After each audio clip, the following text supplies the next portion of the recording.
castelo forte é o nosso Deus. Nós temos ideia, aprendemos que Cristo Jesus veio para morrer na cruz e salvar pecadores do inferno. E que então é preciso crer nele para obter o perdão dos nossos pecados e sermos livres do inferno.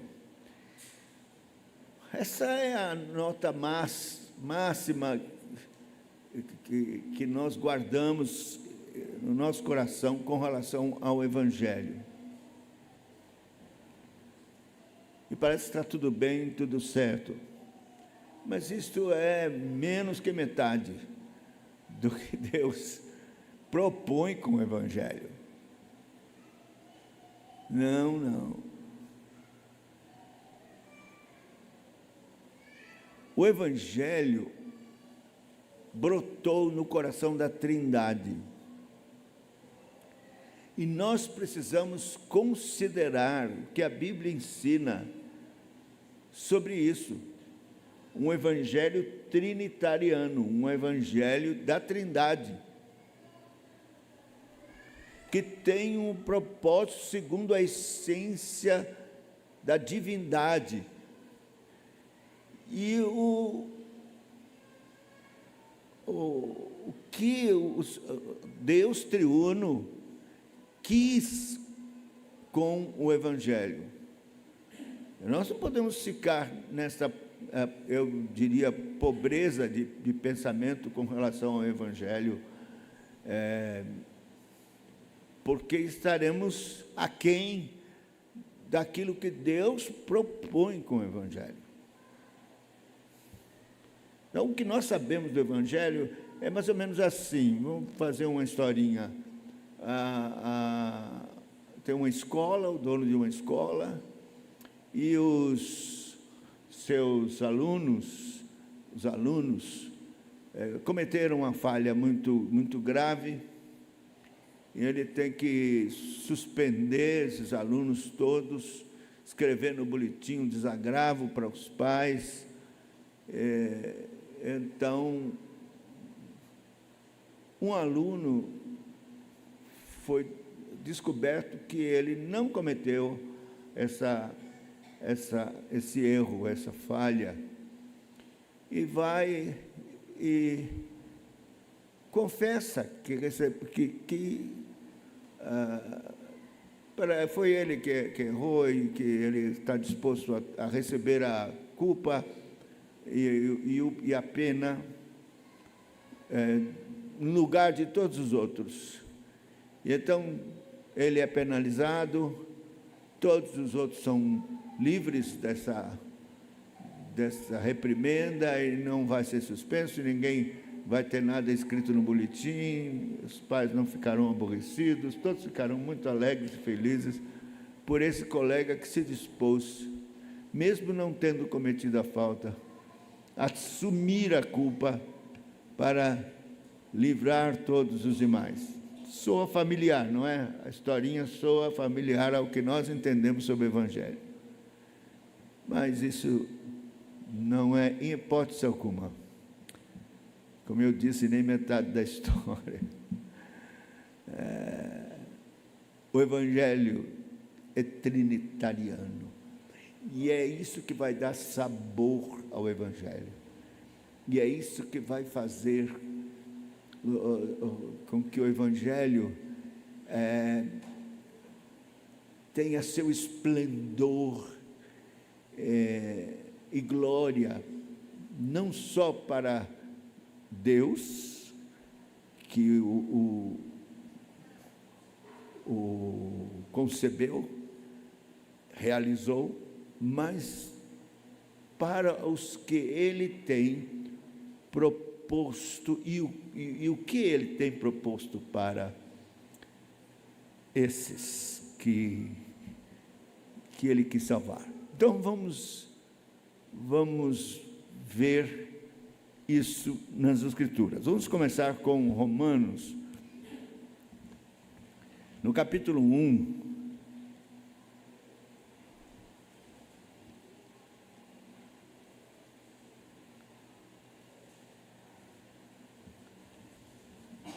Romanos capítulo 1, eu vou ler até o verso 4.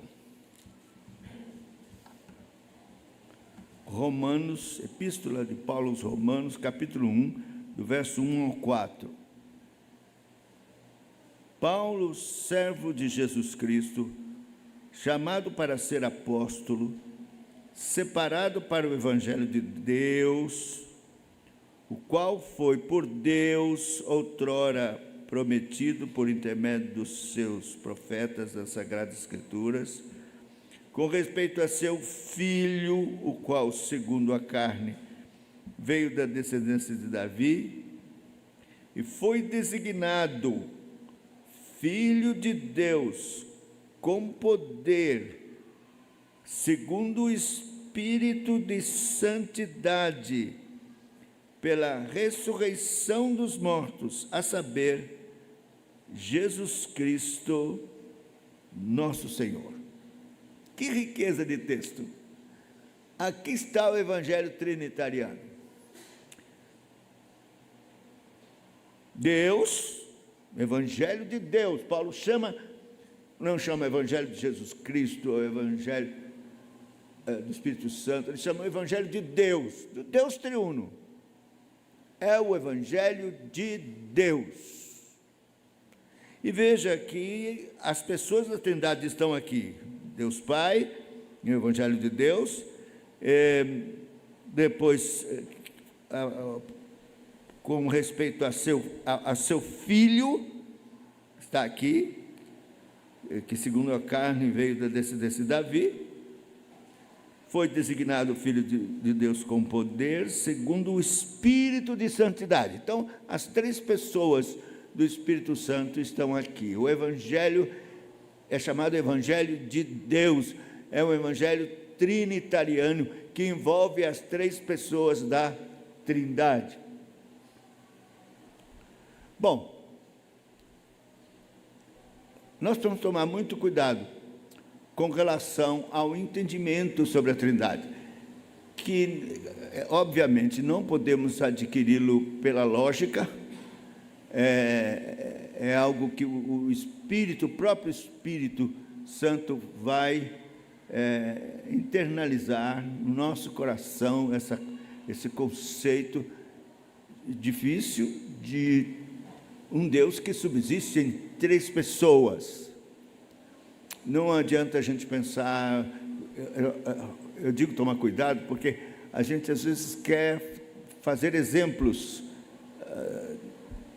da Trindade. A folhinha de trevo, Deus é igual um trevo, um Deus botânico. Não. Outros dizem assim, não, é como se fosse um ovo. Um ovo tem casca, tem a clara, tem a gema, os três, Não, isso é um Deus, uma teologia ovoide. Não. Nada, não tem, isso não, de forma alguma. Não há exemplos. O que nós temos é o que, pela graça de Deus, o Espírito Santo iluminou, concílios que trabalharam com esta doutrina e chegaram a conclusões com relação à questão das pessoas da mesma substância, glória, majestade, poder, distintas, com funções também distintas, específicas, mas sendo um único Deus, da mesma substância e glória, sem qualquer superioridade, inferioridade, é um único Deus. Nós somos monoteístas, é um único Deus. mas é um Deus que subsiste em 3 pessoas distintas.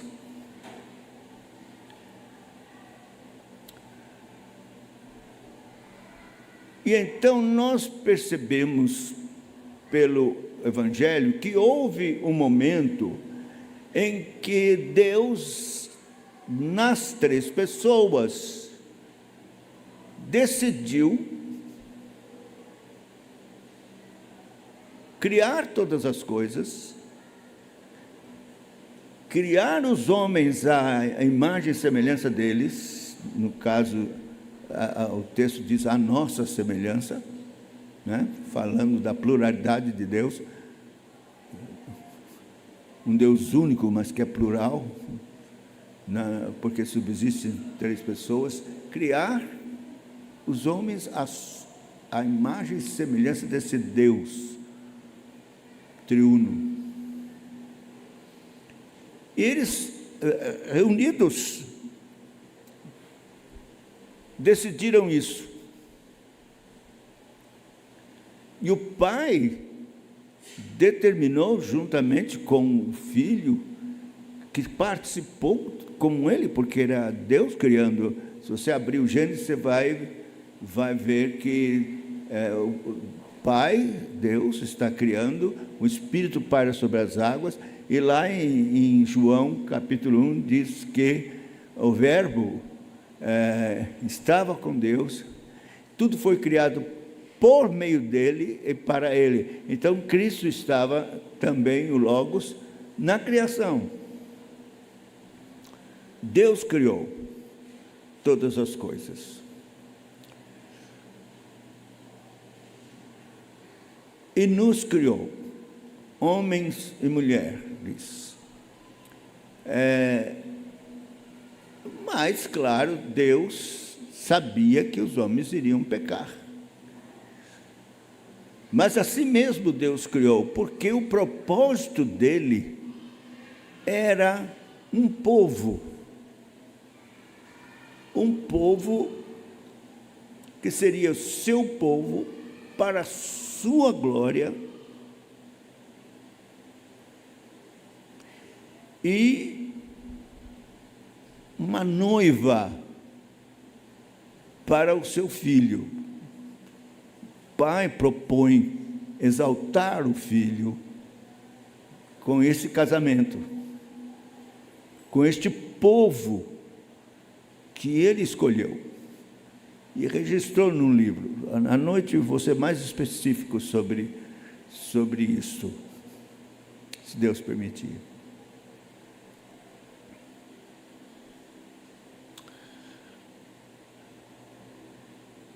Mas esta noiva, este povo escolhido, no propósito do Pai,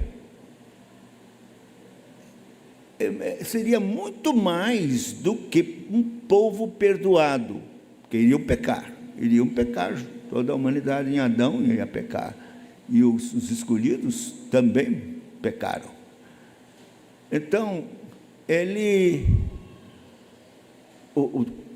a Trindade propõe que não seriam só perdoados,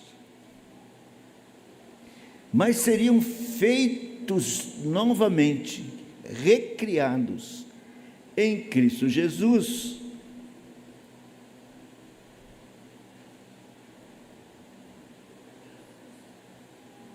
Novas criaturas, e pelo Espírito de adoção, seriam chamados filhos de Deus. Filhos de Deus. Vejam, não é só perdoados e salvos do inferno. Serem filhos de Deus. Filhos de Deus.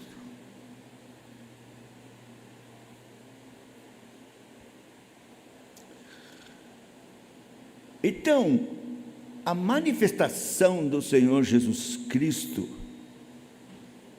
o unigênito do Pai, para ser o redentor destes eleitos, ele teria que substituí-los,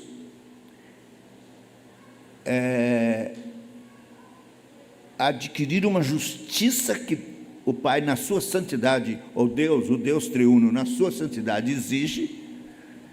Ele tinha que realizar essa justiça por eles, porque caídos e em pecados não teriam condição, jamais, de satisfazer a exigência da perfeição da lei, não podiam. Então, Cristo iria fazer isso por eles, substituindo-os, na sua vida perfeita de obediência, na sua morte de cruz, para que recebesse castigo da desobediência, de todo o débito fosse pago, e com seu sofrimento, sangue derramado, fosse expiada a culpa perfeitamente, cabalmente, fosse esgotado o cálice da ira justa, requerida de Deus por causa dos seus pecados. Cristo, então, estaria realizando isso, realizou isso na cruz por eles, morria, ia ficar sob a morte, mas ao terceiro dia ressuscitaria, substituindo-os, vivificando-os.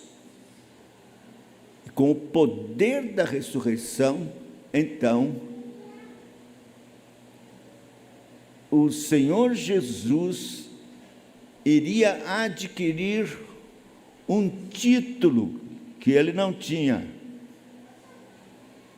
mas que não é nada para ele, é um título para nós, de Filho de Deus, primogênito Filho de Deus. Veja bem, Cristo é o unigênito, desde a eternidade, gerado do Pai, procedente do Pai, unigênito, quer dizer único Filho. Mas agora, na ressurreição, além dele ser unigênito, ele passa a ser primogênito. Eu estou dizendo isso, são bases para o que nós vamos ainda falar. Veja aqui, foi designado Filho de Deus com poder, segundo o Espírito de santidade, pela ressurreição dos mortos, a saber, Jesus Cristo nosso Senhor. Designado Filho de Deus. Ora, ele sempre foi Filho de Deus, unigênito, mas agora ele é designado Filho de Deus primogênito. Primogênitos requer outros irmãos. Primogênito quer dizer o mais velho, e o primeiro e o mais velho, dentre muitos irmãos. Então, com a ressurreição, ele adquire isso para nós. Ele se torna nosso irmão mais velho, primogênito entre muitos irmãos. Se a gente abrir aqui em Atos 13,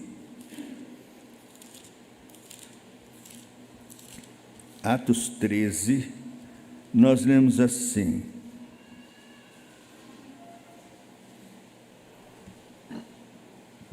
vou ler o verso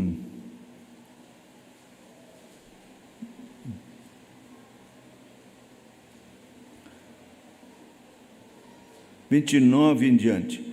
Atos 13, 29 em diante. Depois de se cumprirem tudo o que a respeito dele estava escrito, tirando-o do madeiro, puseram-no em um túmulo. Mas Deus o ressuscitou dentre os mortos. E foi visto muitos dias pelos que com ele subiram da Galiléia para Jerusalém, os quais são agora suas testemunhas perante o povo. Nós vos anunciamos o evangelho da promessa feita aos nossos pais, como Deus a cumpriu plenamente a nós, seus filhos, ressuscitando Jesus, como também está escrito no Salmo: Tu és meu filho, eu hoje te gerei. E que Deus o ressuscitou dentre os mortos, para que jamais voltasse à corrupção. Desta maneira eu disse: e cumprirei a vosso favor as santas e fiéis promessas feitas a Davi. Por isso também diz em outro salmo: não permitirás que o teu santo veja corrupção. Então veja que a ressurreição, nós vos anunciamos o Evangelho, verso 32, da promessa feita aos nossos pais, como Deus cumpriu plenamente a nós, seus filhos, ressuscitando a Jesus, como também está escrito: Tu és meu filho, eu hoje te gerei. Ora, veja que o Senhor foi gerado unigênito do Pai desde a eternidade. Não tem um dia em que ele foi gerado, e nem de forma alguma significa ser criado ou passou a ser. Jesus sempre foi, eternamente, gerado e unigênito do Pai. Mas aqui, hoje te gerei. Esse hoje te gerei, essa expressão, eu hoje te gerei, tu és meu filho, eu hoje te gerei, está se referindo ao que ele é agora depois da ressurreição, primogênito entre muitos irmãos. Se nós abrirmos lá em Hebreus, vamos ver ainda mais claramente essa concepção no capítulo 2, que era essa missão mesmo dele com relação a nós: reunir e trazer os filhos todos e chamá-los de irmãos. Hebreus 2, eu vou ler do verso 5. Pois não foi a anjos que sujeitou o mundo que há de vir, sobre o qual estamos falando. Antes, alguém em certo lugar deu pleno testemunho, dizendo, estou lendo Hebreus 2, verso 6. Antes, alguém em certo lugar deu pleno testemunho, dizendo: quem é o homem que dele te lembres, ou filho do homem que o visites? Fizeste-o por um pouco menor que anjos, de glória e honra o coroaste, e o constituíste sobre as obras das tuas mãos. Todas as coisas sujeitaste debaixo dos seus pés. Ora, desde que ele sujeitou todas as coisas, nada deixou fora do seu domínio. Agora, porém, ainda não vemos todas as coisas a ele sujeitas. Vemos, todavia, que por um pouco, tendo sido feito menor que os anjos, Jesus, por causa do sofrimento da morte, foi coroado de glória e de honra, para que pela graça de Deus provasse a morte por todo o homem, porque convinha que aquele por cuja causa e por quem todas as coisas existem, conduzindo muitos filhos à glória, aperfeiçoasse por meio dos sofrimentos o autor da salvação deles. Portanto, pois tanto o que santifica como os que são santificados, todos vêm de um só. Por isso é que ele não se envergonha de lhes chamar irmãos, dizendo: aos meus irmãos declararei o teu nome, cantar-te-ei louvores no meio da congregação. E outra vez, eu porei nele a minha confiança. E ainda, eis aqui estou eu e os filhos que Deus me deu. Vou continuar. Visto, pois, que os filhos têm participação comum da carne e do sangue, desses também ele igualmente participou, para que por sua morte destruísse aquele que tem o poder da morte, a saber, o diabo. Veja que a ideia, então, no propósito da Trindade, não era só perdoar pecados, mas fazer desses eleitos filhos de Deus. E isso está ligado à ressurreição, que torna Jesus primogênito, filho primogênito, dentre muitos irmãos, para, de fato, assegurar que estes, por quem ele morreu e ressuscitou, de fato se tornassem filhos de Deus. Muito bem. Então, você pode perceber que o propósito eterno da Trindade para o Evangelho é mais do que perdoar pecados desses eleitos, é, de fato, fazê-los filhos de Deus.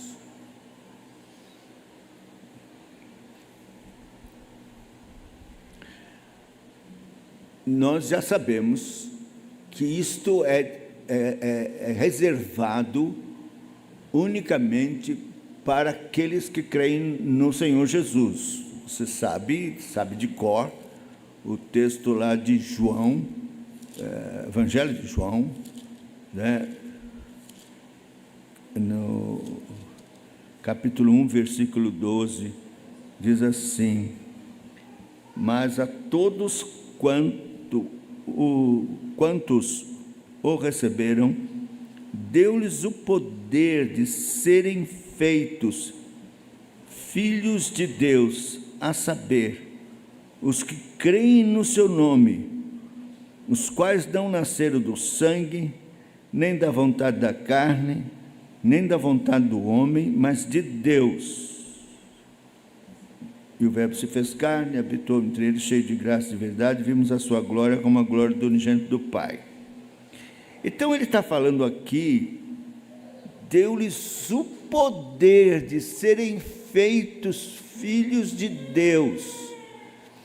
E ele fala que essa constituição de ser filho de Deus não provém de hereditariedade do sangue, não é da vontade do homem, não é um homem que diz, você agora vai ser filho de Deus, não é. Mas do céu, de Deus. É Deus quem opera esta filiação por obra do Espírito Santo. Como é que o Espírito Santo opera esta filiação? Bom, ele chama primeiro, né? Ele chama, é o chamado irresistível. Quando a gente prega o Evangelho, o Espírito Santo é quem chama interiormente, aquela vocação eficaz do eleito que vem. Ele ouve o chamado irresistível e vem. Pode demorar um tempo, um dia, tal, ouvir, às vezes tem que ouvir várias vezes ou anos, mas se ele é um eleito, uma hora o Espírito Santo traz e chama. E então opera nele o que é chamado de novo nascimento ou regeneração. Alguns colocam a regeneração primeiro ele regenera ou vivifica, para que a pessoa possa responder ao chamado. Pode ser. O fato é que o Espírito Santo é quem opera esta regeneração. E aí está um mistério glorioso e extraordinário. O que constitui essa regeneração que vai fazer de você uma nova criatura, um filho e uma filha de Deus? Bem, tem a ver, claro, com a conversão, o arrependimento que é o Espírito Santo mesmo quem dá. Depois desse arrependimento, fé, para que você creia no Senhor Jesus, e aí Ele aplica todos os recursos da obra de Cristo no seu coração, que é chamado de um lavar regenerador. Isso está lá em Tito, Tito 3:5, Tito 3:5, que diz assim: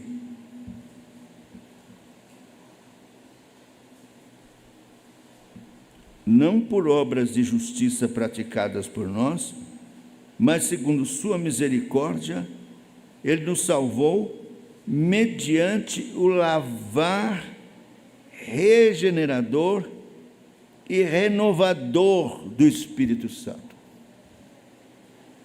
Lavar regenerador e renovador. O que constitui isso? O que o Espírito Santo usa? O Espírito Santo usa duas coisas. Bom, aliás, usa o seu poder e água. Água. Aí, gente, mas que água? Água do batismo? Não, se for água do batismo, então o batismo tem poder regenerativo. E nós sabemos que não tem. Que água é essa? Jesus disse para Nicodemos: você precisa nascer de novo. Quem não nascer da água e do Espírito não verá o reino dos céus. Então, nós temos que ver na Bíblia o que a água tipifica. E nós sabemos que a palavra de Deus é chamada de água. Se você se lembra bem do verso de Efésios 5:25, maridos, amai vossas mulheres, como também Cristo amou a igreja e a si mesmo se entregou por ela, lavando-a, purificando-a com a lavagem da água pela palavra. Não é? Então, aqui a palavra de Deus é a água que purifica e lava. E o Espírito Santo usa, portanto, a palavra, que é a água, que limpa e lava. Agora, essa água, a palavra de Deus, não só limpa, ela tem um poder no Espírito Santo, unida ao Espírito Santo, de regenerar, de dar vida. Interessante. Quer ver? Veja.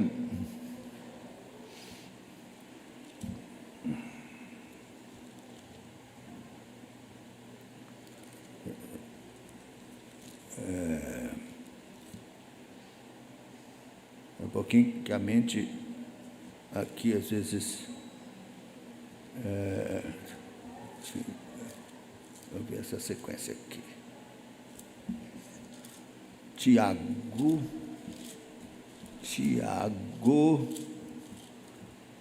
1:18, está aqui. Pois segundo o seu querer, Ele nos gerou pela palavra da verdade, para que fôssemos como que primícias das suas criaturas. Olha, está vendo? Então quer dizer que a palavra da verdade tem poder regenerador. Olha aí.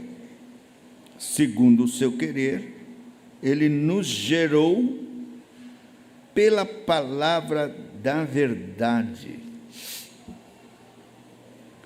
Então o Espírito Santo usa a palavra, a água, que regenera, que vivifica. E também lá em 1 Pedro 1,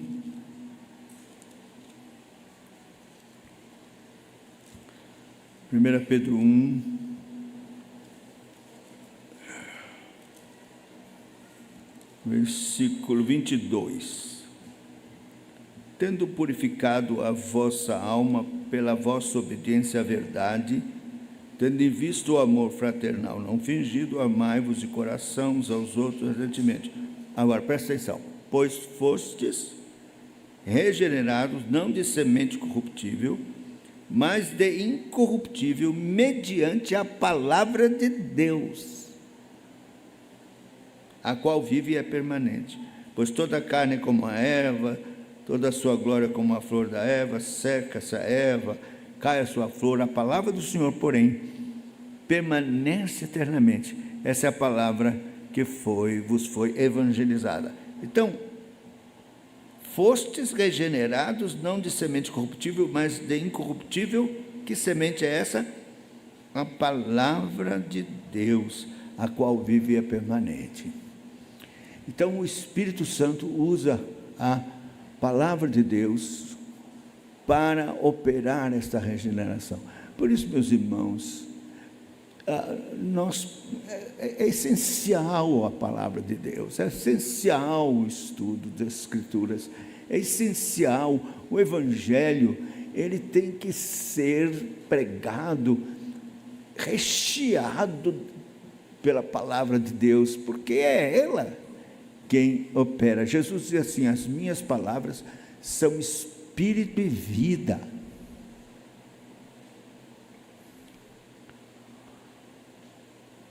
Espírito e vida. Então, é o Espírito Santo quem opera isso, claro, por meio de Cristo. Ele é chamado de Espírito de Cristo, e por isso ele tem esse poder em Cristo de vivificar. Está escrito assim: ele vos deu vida, estando vós mortos em delitos e pecados. E é interessante o contraste que é feito na palavra de Deus sobre Adão e o último Adão. Veja 1 Coríntios 15, que fala da ressurreição. Veja que coisa extraordinária aqui. No verso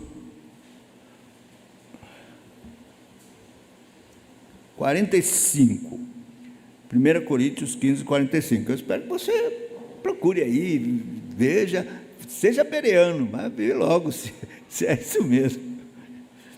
Diz assim: pois está escrito, o primeiro homem, Adão, foi feito alma vivente.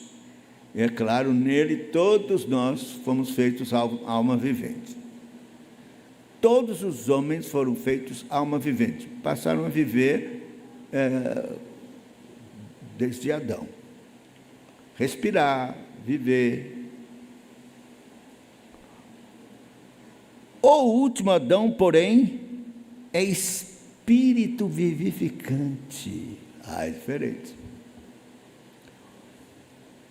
Uns vivem, têm alma vivente, outros, além de viver, têm alma vivente, foram vivificados pelo espírito vivificante. Passaram a ter esta glória de serem filhos de Deus, espírito vivificante. Então, é glorioso ser chamado filho de Deus. Vamos voltar agora a Romanos capítulo 8. Veja agora o que é maravilhoso para você como filho de Deus.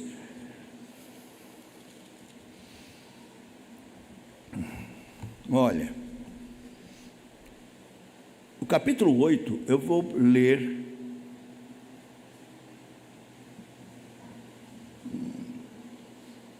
o versículo 14 em diante. Romanos 8, 14 em diante. Olha aí. Pois todos os que são guiados pelo Espírito de Deus são filhos de Deus. porque não recebestes o espírito de escravidão, para viverdes outra vez atemorizados, mas recebestes o espírito de adoção, baseado no qual clamamos, Abba, Pai. O próprio Espírito testifica com o nosso espírito de que somos filhos de Deus.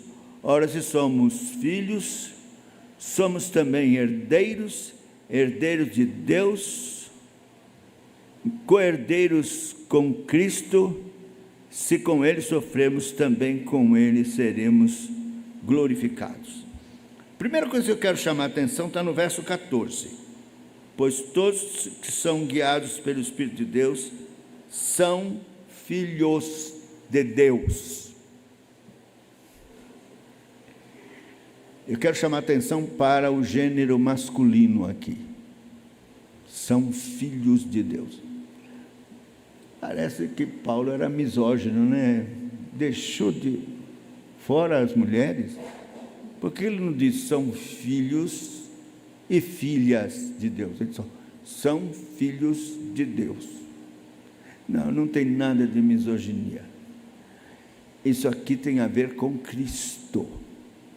O que Paulo está querendo dizer é que todos, homens e mulheres, nascidos de novo em Cristo, pelo Espírito Santo, pela adoção do Espírito Santo, são filhos como Cristo é filho de Deus primogênito. Por isso o masculino, porque ele está se referindo à nossa semelhança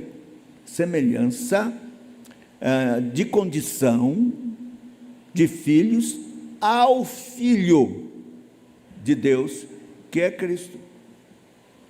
E aí está, meus irmãos, a maravilha, que eu quero que vocês se apropriem e o Espírito Santo coloque em seu coração. Que o projeto da Trindade no Evangelho é ter muitos filhos como Cristo, encarnado,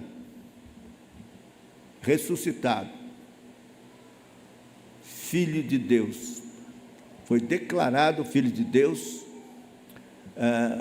para assegurar que muitos, os eleitos todos, sejam chamados filhos de Deus e sejam semelhantes a Cristo.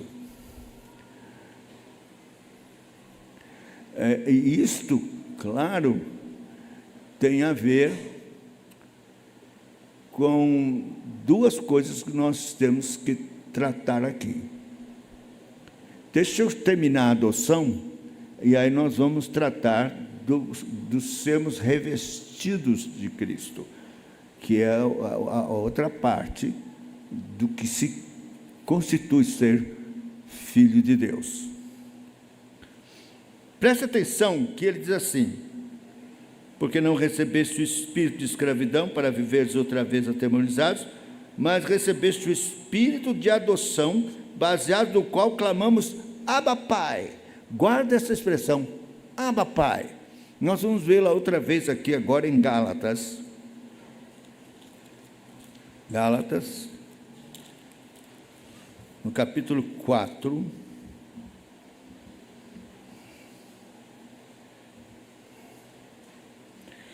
Eu vou ler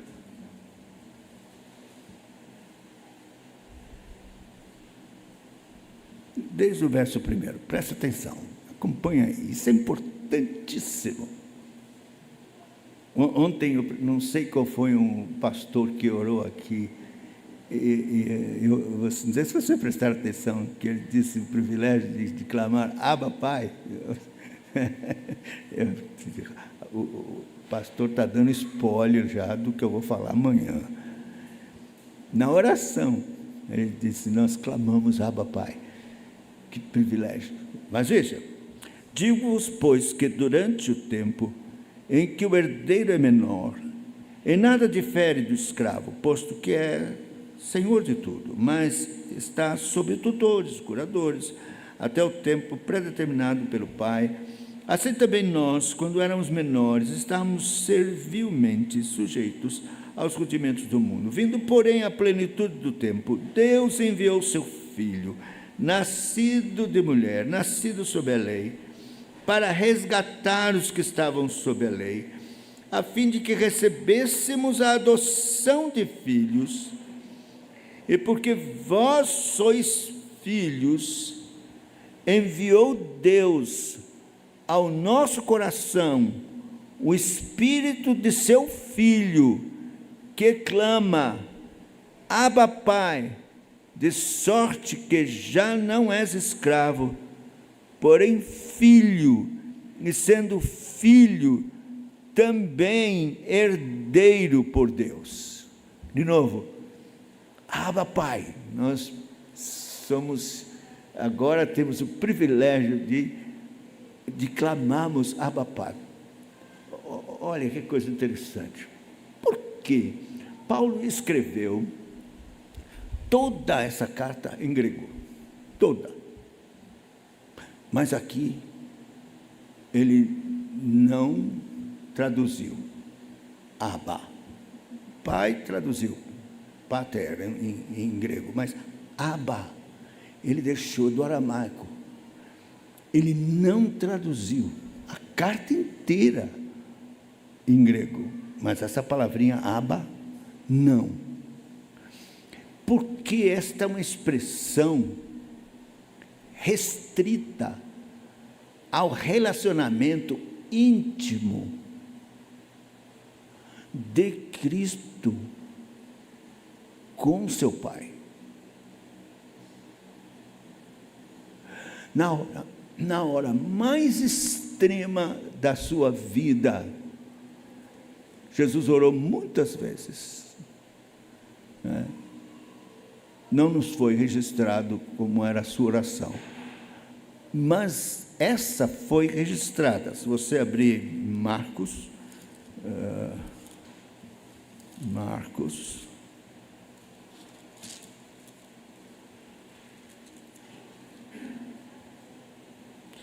no capítulo 14,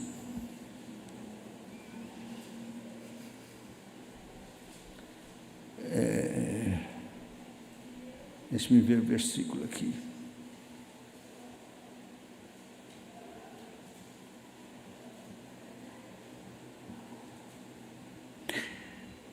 Ele foi orar no Getsemane, aí então, no verso 34 em diante, ele lhes disse, a minha alma está profundamente triste até a morte, ficai aqui e vigiai.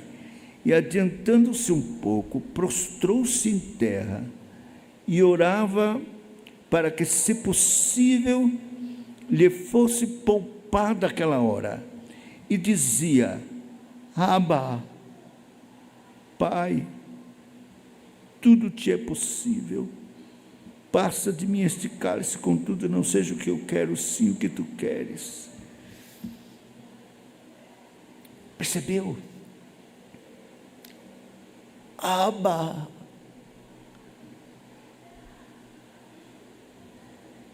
Nós não vemos isto registrado em outro lugar com qualquer outro. Mas Cristo, Ele, na prerrogativa de Filho, unigênito do Pai, na intimidade da Trindade, Abba, ele tinha esta prerrogativa de ter essa intimidade a ponto de clamar Abba, Pai. Agora nós estamos vendo que pelo Espírito de adoção nos foi concedido a mesma bênção e partilhar da filiação de Cristo. Abba, Pai. A calça aqui está caindo.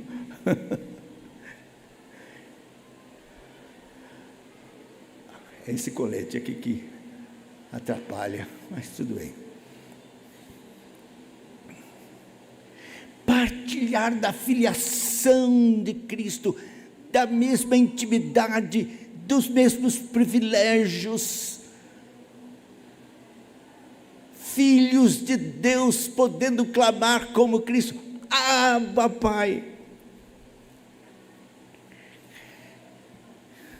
Então, diante disso, eu posso dizer também que quando ele sai do batismo, a Trindade se manifesta, Pai, o Espírito em forma de pomba sobre ele, e ele mesmo, Filho. O Pai diz: este é meu Filho amado, em quem me comprazo. Se é isso que a Bíblia está nos ensinando, que nós agora, por meio da ressurreição, ele é nosso irmão mais velho, nós somos seus irmãos, ele não se envergonha de nos chamar de irmãos, mas quer que sejamos seus irmãos, e que é propósito da Trindade de Deus desde a eternidade, que nós nos tornemos irmãos e participemos da filiação. Então eu posso dizer que Jesus também diz para você, querido filho de Deus: aí está meu filho amado, em quem me comprazo. Você pode crer que Jesus está dizendo isso para você? Tu és meu filho amado, em quem me comprazo. Mas foi para Jesus que ele disse isso. Sim, mas Deus lhe concedeu participar da filiação. O amor que ele tem pelo filho, ele tem agora por você.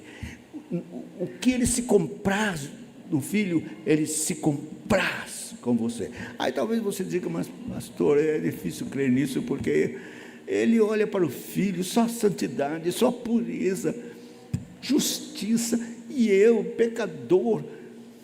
Há muita diferença entre eu e o filho e eu, muita diferença. Acontece que na economia de Deus, isso foi resolvido. Então, nós podemos abrir em Colossenses, que o pastor ontem leu. Ontem foi o spoiler, viu? Colossenses, pastor Wendel leu Colossenses, que trata exatamente disto.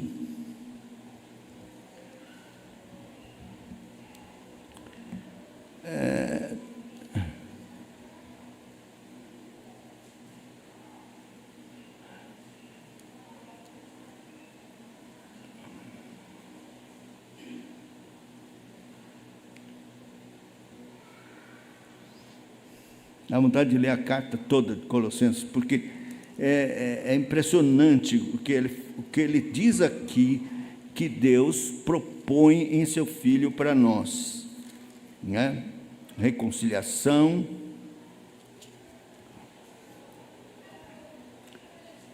aí, deixa eu ver, eu vou escolher o verso, são muitos que eu quero aqui. Bom, eu vou ler aqui a partir do verso 8, depois vou pular para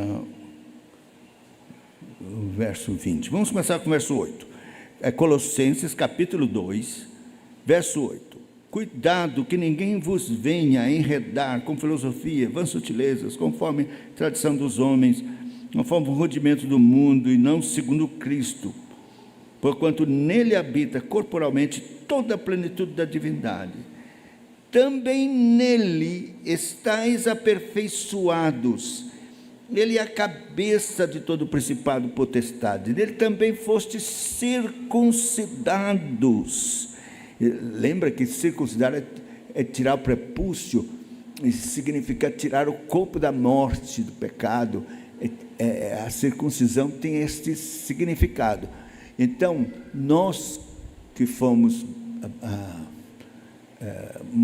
identificados com Cristo, batizados com Cristo na sua morte e ressurreição, para que o corpo do pecado fosse destruído, é isso que é a circuncisão de Cristo, que não é na carne, não é assim, não é carnal, mas não é por mãos humanas. Ele vai explicar aqui. Foste circuncidados por intermédio de mãos, não por intermédio de mãos, mas no despojamento do corpo da carne, que é a circuncisão de Cristo, tendo sido sepultados juntamente com ele no batismo, no qual igualmente fostes circuncidados mediante a fé no poder de Deus que o ressuscitou dentre os mortos. Não é batismo de água aqui não, ele está falando do batismo que o Espírito Santo faz, unindo você à morte de Cristo, ao sepultamento de Cristo e à ressurreição de Cristo. Isso está muito bem explicado em Romanos 6. É um batismo que o Espírito Santo faz lá dentro. O batismo com água é o testemunho de uma coisa que já aconteceu, que é esse batismo aqui. Mas vamos continuar. Então, uma identificação, morte e ressurreição com Cristo.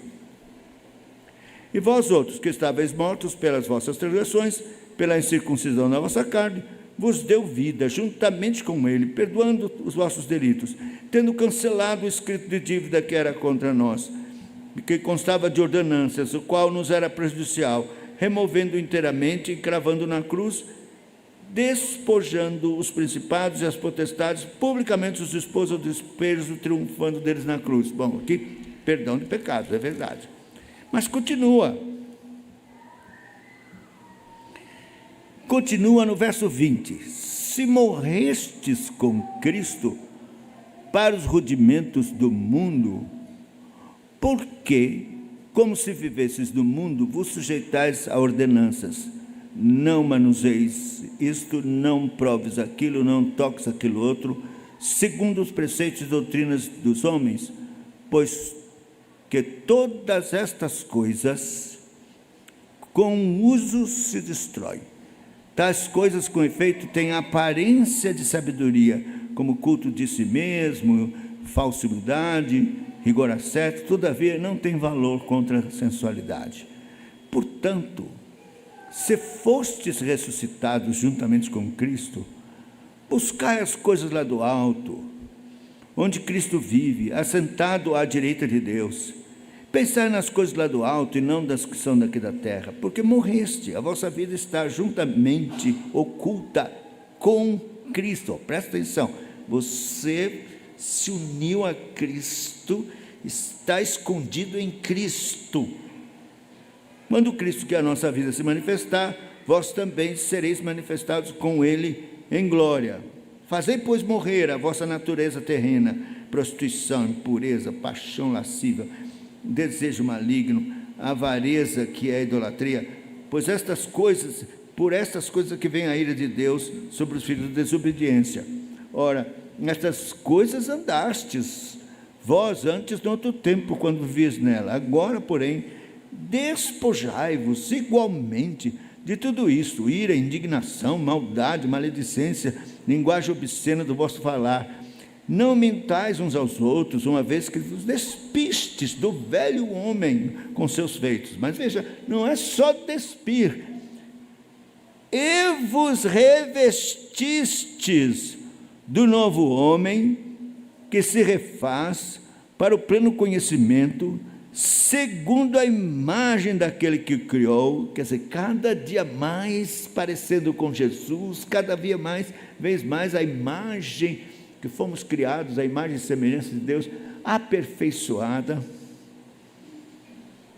no qual não pode haver nem grego, nem judeu, circuncisão, livre, porém Cristo em tudo. Revesti-vos, pois, como eleitos de Deus, santos e amados, de eternos afetos de misericórdia, de bondade, humildade, mansidão. Tudo isso aqui é Cristo. É o fruto do Espírito, que é a vida de Cristo. E ele está dizendo que você tem que se revestindo de Cristo, você vai parecer com Cristo, e você vai ter as reações de Cristo, não é? As reações de Cristo são essas: misericórdia, afeto de misericórdia, bondade, humildade, mansidão, longanimidade.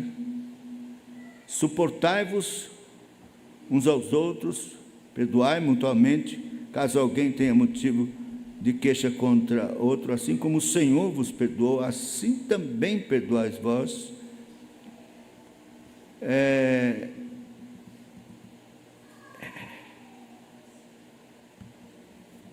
É um revestimento de Cristo. Olha, você, então, unido a Cristo, se reveste de Cristo. E o Pai olha para você e não vê seus pecados, eles já estão perdoados, lançados no mar de esquecimento. Dos teus pecados não me lembrarei jamais. Ele olha e vê Cristo em você. Por isso é que ele diz: tu és meu filho amado, em quem me comprazo. Porque estamos revestidos de Cristo.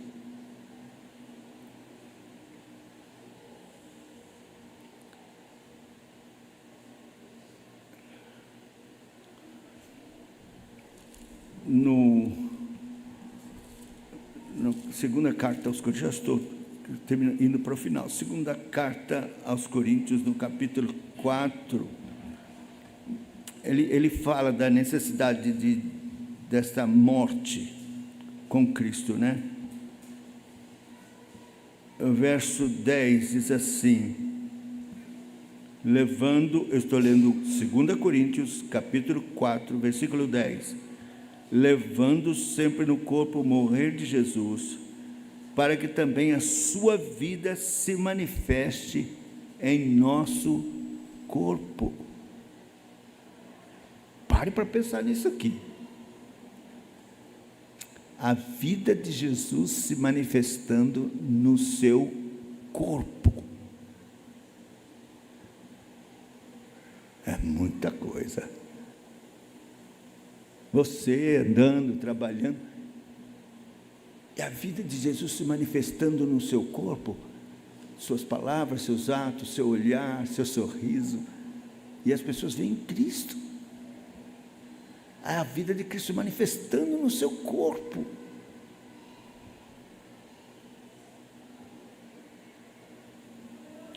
Nós que vivemos, somos sempre entregues à morte, renúncia, né? Por causa de Jesus, para que também a vida de Jesus se manifeste em nossa carne mortal. Então, você é manso, bem-aventurados os mansos.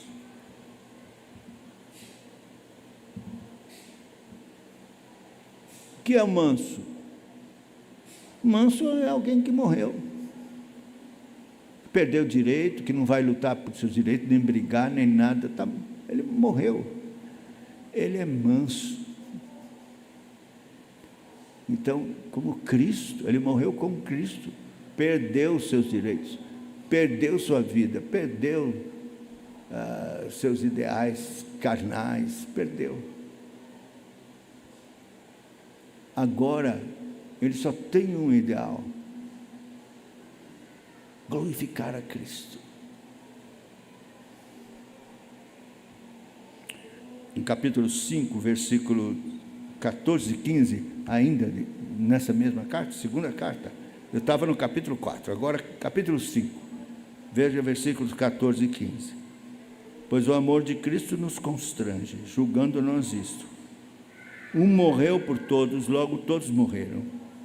Ele morreu por todos, para que os que vivem não vivam mais para si mesmos, mas para aquele que por eles morreu e ressuscitou. Você não tem direito de viver para você mesmo. Mas eu queria tanto ser professor, ser médico, queria ser médico.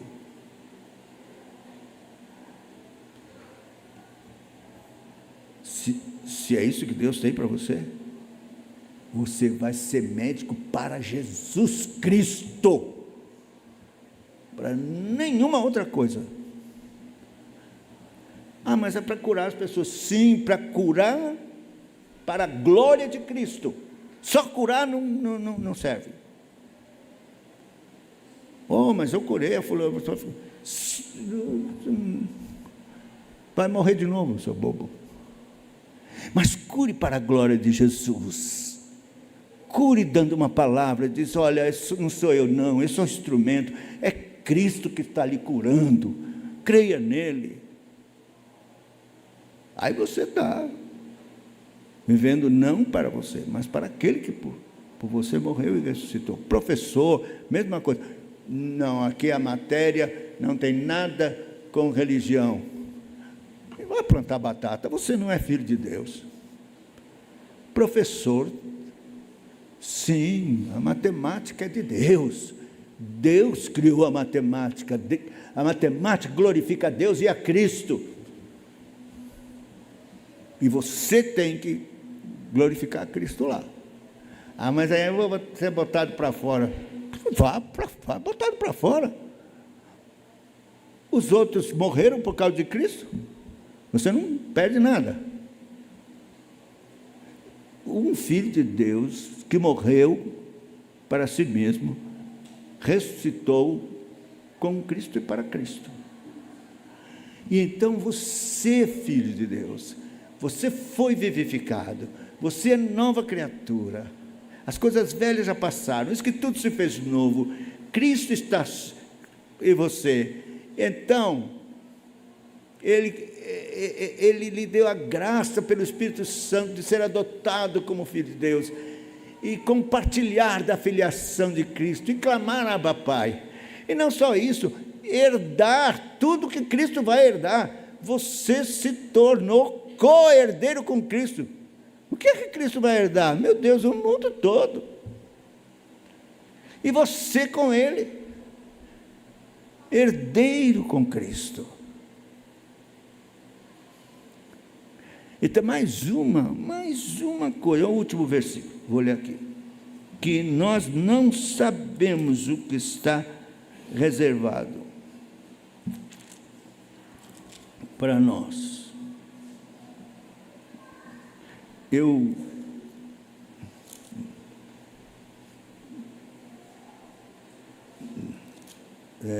Capítulo 5, meu Deus. Deixa eu ver aqui.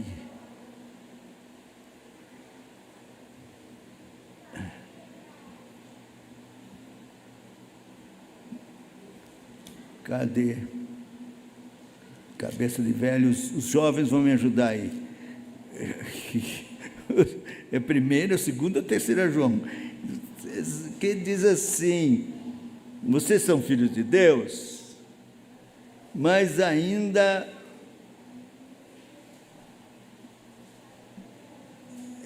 aqui, onde é que está?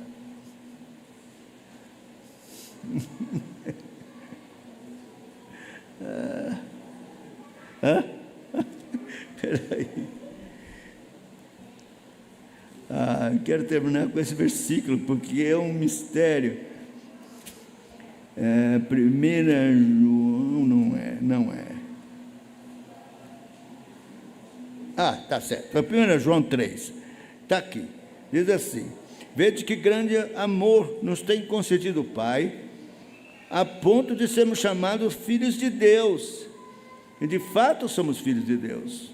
Por essa razão o mundo não nos conhece, porquanto não conheceu Ele mesmo. Amados, agora somos filhos de Deus, e ainda não se manifestou o que havemos de ser. Sabemos que quando Ele se manifestar, seremos semelhantes a Ele, que haveremos de vê-lo como Ele é. É maravilhoso ser filho de Deus. Isso é o Evangelho trinitariano. Não é só livrar alguém do inferno. É por isso que a evangelização,